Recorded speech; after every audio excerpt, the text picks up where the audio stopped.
Shabbat Shalom à tous. Paracha Vayechi, dernière paracha du livre de Bereshit. Dans cette paracha, on voit que Yaakov vit ses 17 dernières années en Égypte avant de quitter ce monde. Il demande donc à Yosef, et il va même aller jusqu'à lui demander de faire un serment, qu'il va l'enterrer donc en terre sainte.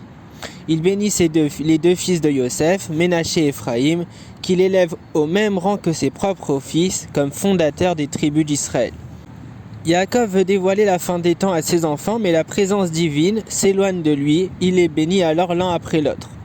Yosef, à son tour, quitte ce monde à l'âge de 110 ans. Il a demandé que ses ossements soient emportés en terre d'Israël lorsque les Juifs quitteront l'Égypte. Il a aussi annoncé que Dieu se souviendra d'eux et qu'il les ramènera sur leur terre. On va maintenant essayer de réfléchir sur le nom de la paracha, Vayechi, qui signifie « il vécut ». Cela fait référence à la façon dont Yaakov va vivre ses dernières années en Égypte. Le nom de cette paracha, Vayechi, signifie « il vécut », se référant à la façon dont Yaakov passa les dernières années de sa vie en Égypte. Or, le nom d'une paracha exprime son contenu dans son ensemble. Nous serions fondés d'attendre à ce qu'une paracha intitulée « Il vécut » soit consacrée au récit des principaux événements de la vie de Yaakov. Or, on voit l'inverse, c'est-à-dire qu'on voit les événements qui vont conduire à la mort de Yaakov et à ses conséquences. Dans cette paracha, comme on l'a vu, Yaakov va donner ses dernières bénédictions à ses fils et petits-fils et va rendre son dernier souffle et est enterré par ses fils dans la grotte de Marpella. Tout ceci va être suivi du récit de la mort de son fils préféré, Yosef. La paracha Vayechi est ainsi évocatrice de la paracha Chaye Sarah, dont le nom signifie la vie de Sarah, bien qu'elle fût centrée sur les événements qui eurent lieu à la suite de sa mort. Comme on l'a vu dans la paracha Chaye Sarah, notre vie ne peut être qualifiée d'authentique que lorsque nos idéaux survivent en ceux qui nous succèdent. Ainsi, paradoxalement, tant que nous sommes vivants physiquement, il n'est pas certain du tout que nous soyons véritablement vivants.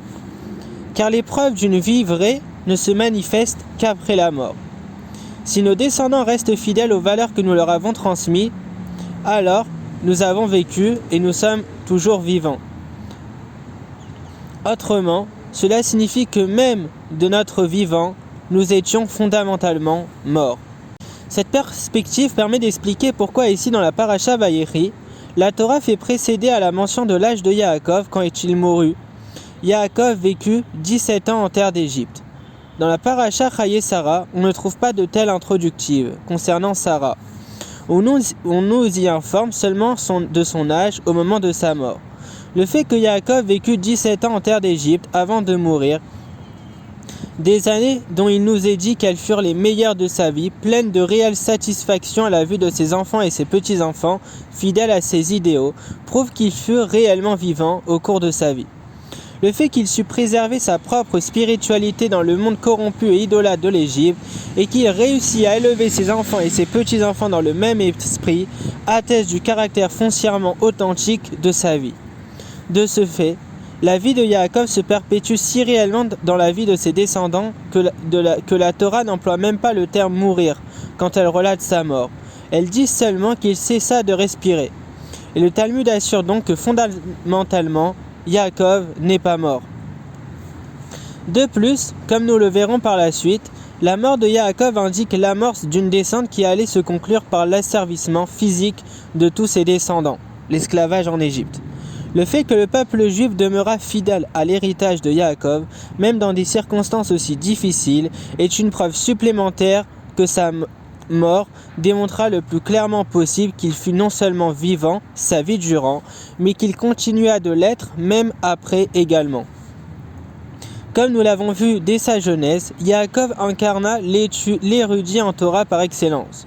En même temps qu'il absorbait les connaissances renfermées dans la Torah, il s'imprégna aussi de la transcendance de la Torah, de son immuable essence divine qui le rend intrinsèquement, universellement et éternellement pertinente dans tous les aspects de la vie. C'est ce qui lui permit de surmonter toutes les vicissitudes de la vie, de faire de tous ses enfants des hommes vertueux malgré leurs personnalités différentes et d'assurer que les années qu'il passerait en Égypte seraient ses meilleures années.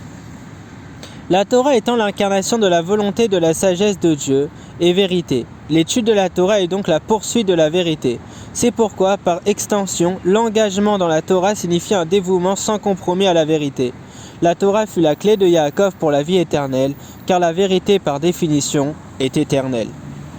Dès lors, la leçon de la Parasha Vayechi est que nous pouvons surmonter toutes les dernières difficultés de l'exil, réussir à éduquer les enfants, de sorte qu'ils restent fidèles à leur héritage et profiter de toutes les bénédictions d'abondance spirituelle et matérielle, c'est-à-dire avoir un avant-goût avant l'arrivée de Mashiach.